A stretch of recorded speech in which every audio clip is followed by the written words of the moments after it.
الحمد لله الذي هدانا إلى طريق أهل السنة والجماعة بفضله العظيم، والصلاة والسلام على سيدنا ومولانا محمد وعلى آله وأصحابه أجمعين، أما بعد فأعوذ بالله من الشيطان الرجيم. بسم الله الرحمن الرحيم.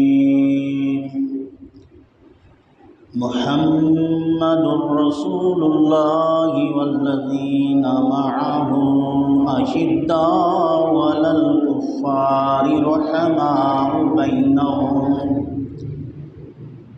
تراهم ركعا سجدا يبتغون فضلا من الله ورضوانا،